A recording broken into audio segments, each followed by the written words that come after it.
Hello everyone, আমি জান্নাত সুরভি, pinnacle consultancy group থেকে। আজকে আমরা চলে আসলাম আরেকটি ভিডিও নিয়ে। আমাদের আজকের ভিডিওর টপিক হচ্ছে স্কুলিং ভিসা। আমাদের সাথে আছে the CEO of pinnacle consultancy group, ইনি খুরশিদ আলম। আসসালামু আলাইকুম স্যার, কেমন আছেন? ওয়ালাইকুম আসসালাম। ভালো আছি। স্যার আমার কাছে ফার্স্ট এ যে কোয়েশ্চেনটি সেটা হচ্ছে পিনাকেল স্কুলিং ভিসার ক্ষেত্রে কোন কান্ট্রি নিয়ে আসলে প্রসেস করে থাকে? ওকে। সো নরমালি যেটা হয় যে স্কুলিং ভিসা কিন্তু অনেকগুলো দেশে বাংলাদেশ থেকে যায়। বাট বেসিক্যালি আমরা ৩ টা কান্ট্রির স্কুলিং ভিসা প্রসেস করি। নাম্বার 1 যেটি টপ ডেস্টিনেশন স্কুলিং ভিসার জন্য সেটা হচ্ছে কানাডা। পাশাপাশি আমরা ইউএস এর স্কুলিং ভিসার প্রসেস করি এবং খুব অল্প পরিসরে হলেও মালয়েশিয়া যদি কেউ যাইতে চায় তাহলে কিন্তু স্কুলিং ভিসা নাকেলের মাধ্যমে যাওয়ার অপশন আছে। হ্যালো স্যার, আজকে আমরা কানাডা নিয়ে কি কথা বলবো স্কুলিং এর? বেটার হয় মানে আমরা এই দেশটাই ফোকাস করা ভালো কারণ ইউএস এর ভিসা রেশিও কম।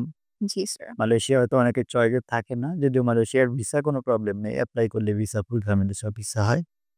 বাট আমরা আসলে ফোকাস করা উচিত কানাডার জন্য যেটা অনেকের জন্য যাইতে চায় বা এটা আসলে টপ ডেস্টিনেশন যেহেতু। জি স্যার। সো স্যার আমার ফার্স্ট কোয়েশ্চেন হবে যে পিনাকেলে আসলে কোন গ্রেড থেকে কোন গ্রেডের স্টুডেন্টরা স্কুলিং ভিসার জন্য এপ্লাই করতে পারবে কানাডাতে? ওকে। আ স্কুলিং ভিসার জন্য যেটা হয় যে আমরা যে স্কুলগুলোর সাথে এগ্রিমেন্ট করি তাদের বলা থাকে লেভেল 1 থেকে লেভেল 12 পর্যন্ত। দ্যাট মিনস যদি কেউ এরকম থাকেন যে কেউ ইন্টারমিডিয়েট ফার্স্ট ইয়ারে পড়েন সে লেভেল 11 এর জন্য এপ্লাই করতে পারবেন। বা যদি এমন কেউ হয় যে সেকেন্ড ইয়ারে পড়েন সেক্ষেত্রেও কিন্তু লেভেল 12 এর জন্য এপ্লাই করতে পারবেন। বাট বেসিক যেটা হচ্ছে একদম মিনিমাম যে এজ রিকোয়ারমেন্ট সেটা হচ্ছে ৬ বছরের নিচে কিন্তু আপনি চাইলেও কেজি বা লেভেল 1 এর জন্য কিন্তু এপ্লাই করতে পারবেন না। সো ৬ বছর থেকে এজ রেস্ট্রিকশনটা হচ্ছে 6 ইয়ার্স থেকে 18 ইয়ার্স কোন স্কুলে 19 ইয়ার্স অ্যাকসেপ্ট করে। আচ্ছা স্যার। সো যেহেতু হচ্ছে গ্রেড 1 থেকে 12 পর্যন্ত স্টুডেন্টরা এপ্লাই করতে পারবে, তাহলে গ্রেড 1 থেকে 12 পর্যন্ত স্টুডেন্টদের সাথে তাদের মানে প্যারেন্টস কি স্টুডেন্টের সাথে ফ্লাই করতে পারবে কিনা?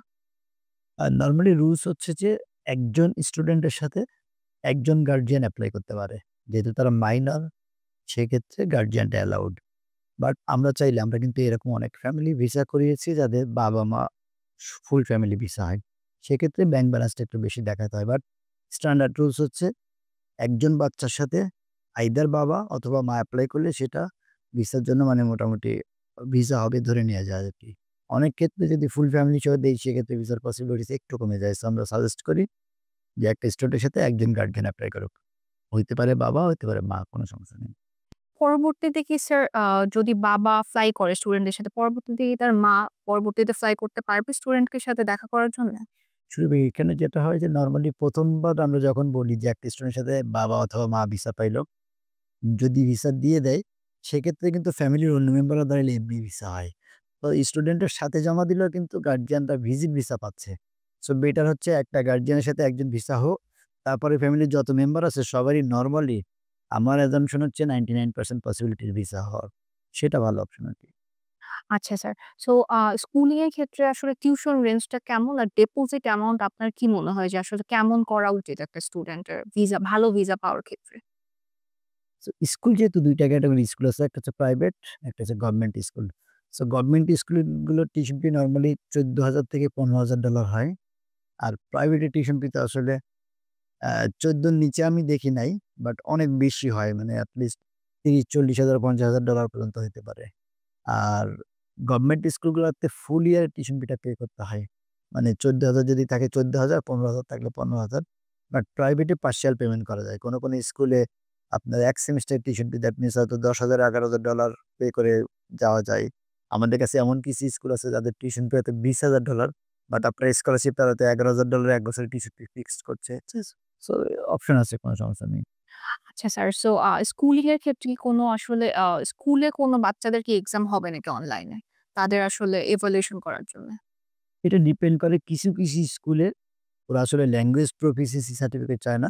বাট কিছু স্কুল স্টুডেন্টের সাথে ইন্টারভিউ নেয়। যদিও আমাদের এক্সপেরিয়েন্স হচ্ছে ইন্টারভিউ গুলো খুবই ইজি হয়।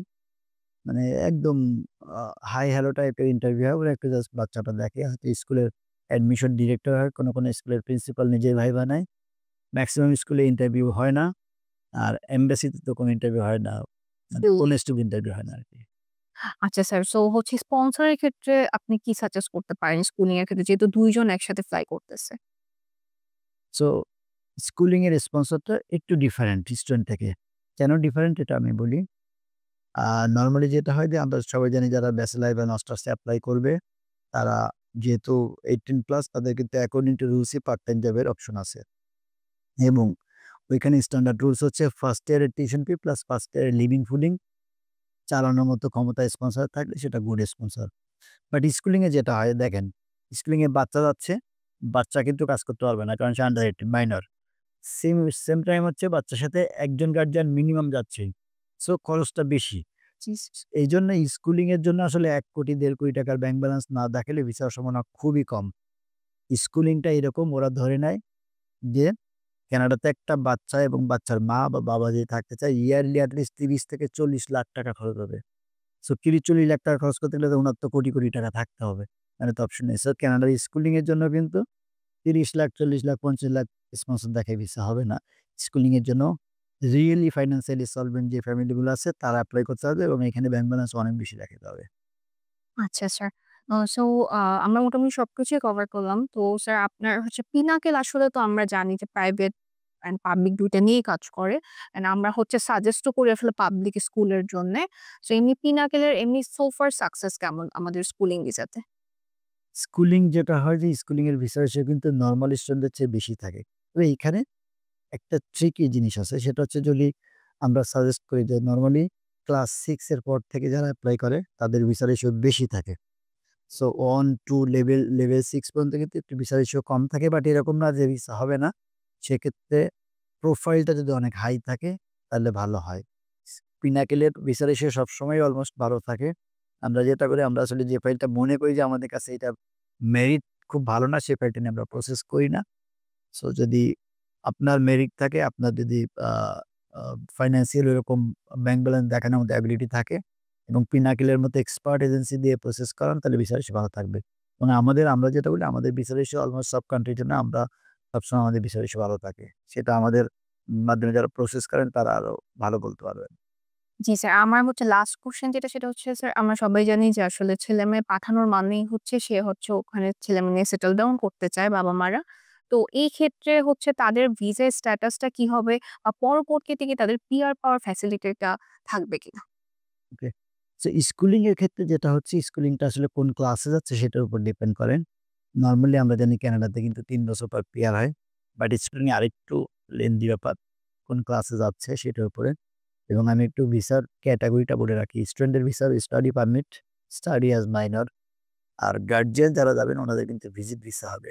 এবং অ্যাকর্ডিং টু রুলস এই গার্ডিয়ানরা কিন্তু ১ ঘন্টাও কাজ করতে পারবে না। তো রিয়েলি ফাইন্যান্সিয়ালি সলভেন্ট যে ফ্যামিলি গুলো আছেন তাদেরকে আমরা বলি স্কুলিং এর জন্য ট্রাই করতে।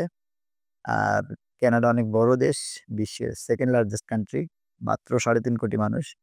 সো অনেকে যাওয়ার পরে যদি কেউ মনে করেন যে আমার বাচ্চার সাথে আমি স্কুলিং এর ভিসায় গেলাম, যে আমি যদি এখানে সেটেল ডাউন করতে চাই, তাহলে অনেক অপশন আছে। আপনি ওয়ার্ক পারমিট ট্রান্সফার করতে পারবেন। আপনি বিজনেস ভিসায় ডাইভার্ট করতে পারবেন। সো অপশন আছে আসলে। বাট ১ম এ আমরা যেটা বলে নিই, আমরা যেহেতু আ সবসময় চাই যে ক্লিয়ার ইনফরমেশন দিয়ে আপনাদের সাথে কথা বলতে। স্টুডেন্টের ভিসা হবে স্টুডেন্ট ভিসা এবং গার্ডিয়ানের কিন্তু আপনার ভিজিট ভিসা হবে এবং ১ ঘন্টাও কাজ করার জন্য কিন্তু আপনি এলিজিবল না অ্যাকর্ডিং টু রুলস। বাকিটা আপনি যদি হ্যান্ড ক্যাশে জব করেন, অন্য কিছু করেন সেটা আপনার ব্যাপার। বাট রুলস এ কিন্তু আপনি ১ ঘন্টা জব করার জন্য অ্যালাউড না। বাট ভিসাটা লম্বা দিনের হয়। আপনি যাতায়াতের উপর থাকতে পারবেন।